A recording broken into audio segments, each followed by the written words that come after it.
wanted to talk about wardrobe because that, gosh, has been such a big theme again in my life, especially now that I'm like detached from my closets and I basically wear like 4 or 5 things in the course of a week and I don't even care.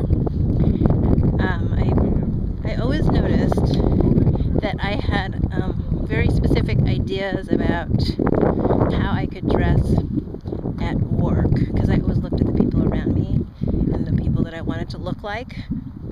So I aspired to certain clothes that I thought would make me look like the people around me or look better than I was. So that was always easy for me, especially when I had money. It was easy for me to splurge on work clothes, like $900 suits and stuff. I remember that story of my cousin getting like a $600 medical school interview suit, and my mom telling me that story and it being so shocking to her because her sister, her blood sister, actually approved that purchase, and it was like way out of the league of frugality. But I thought, isn't that interesting? Like, and it was Ellen Tracy suit. So then, I moved into the Nanette Lepore category. I would buy my $700 Nanette Lepore ensemble, 1 or 2 of them every year, 3 or 4 sometimes, just because they looked cute, and I had to look cute. And I had a place to be seen in them. Granted, I was being photographed a lot, so that was never a problem. I loved seeing that I was a size 4, and all of my like minimalist eating and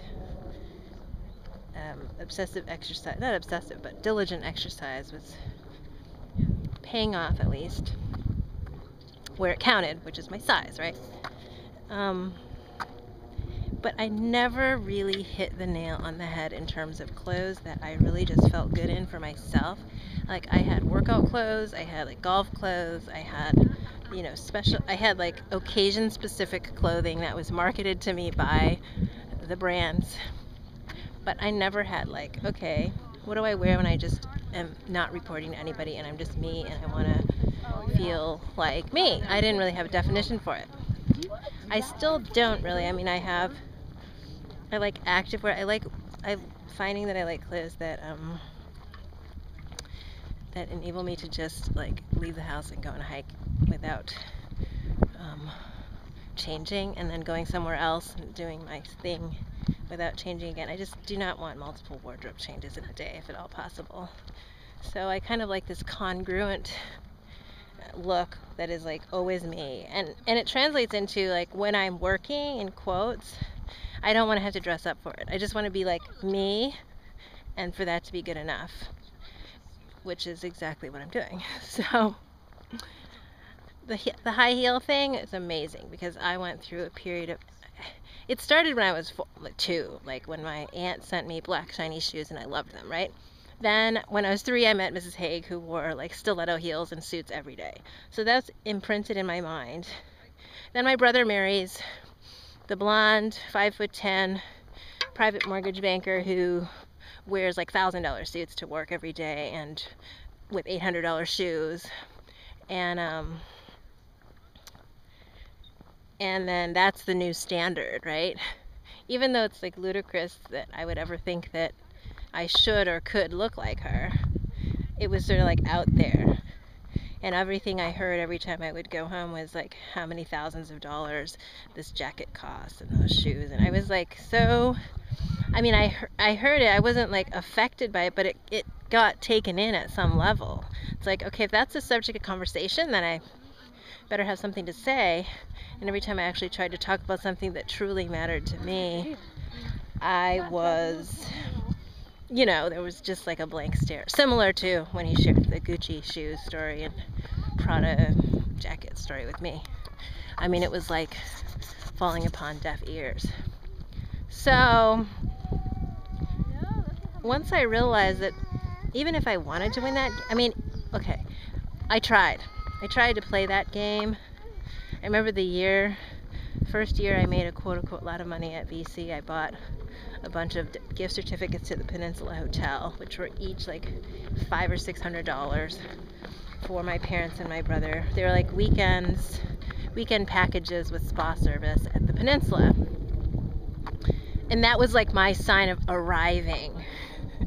That I could afford to buy Peninsula gift certificates because the Peninsula Hotel was a symbol, the ultimate symbol of arrival in this world. So